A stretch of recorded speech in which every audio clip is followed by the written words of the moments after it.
let's have now the step-by-step process using a statistical application. So we have here JASP or JASP or Jeffrey's Amazing Statistics Program.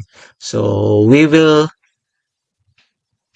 generate the needed values for the frequency distribution using this application. So let's click this main menu and then open recent file if it's already here. So if not, we can proceed with the computer and then browse frequency distribution so we can consider the data. Open.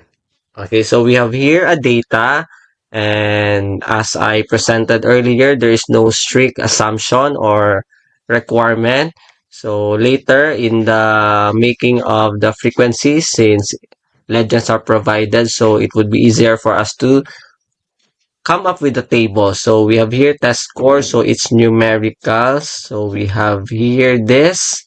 So to proceed, we have to click, okay, descriptives, and then descriptive statistics. Okay, so click this, and then test scores, put this on the variables box. So we have here, and then we will click these tables.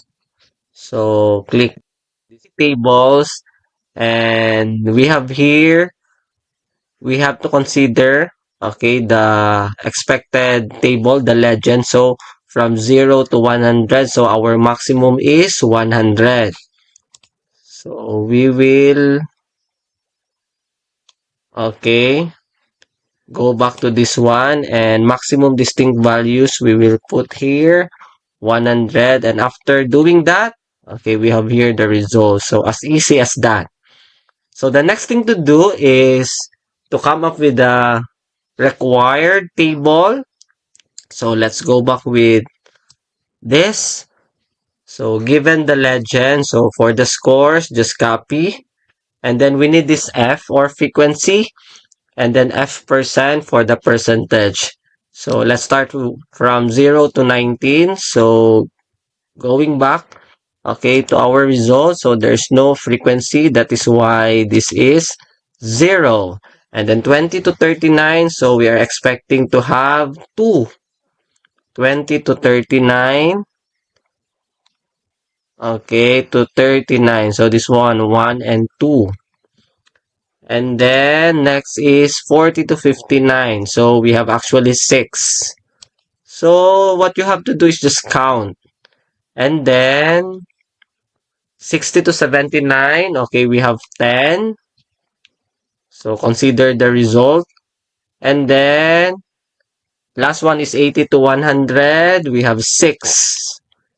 The same thing, consider the result under the frequency. Okay. And for the percentage, you can actually count also or add the percentage here, the percent or valid percent indicated in here. But I would suggest that what you're going to do for this is the manual computation. Since for the percentage, we need only one decimal place. So 0, of course, 0 divided by 24 times 100, it's 0. So 0 0.0.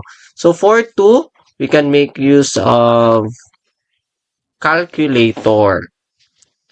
We will use this instead, calculator. So this one.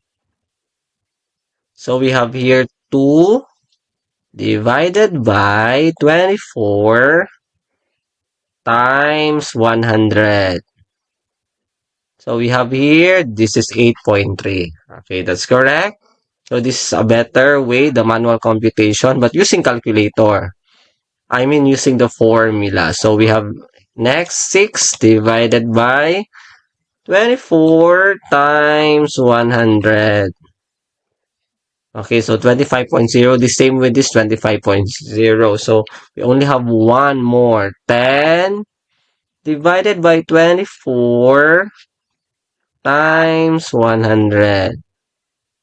So round off, so 41.7.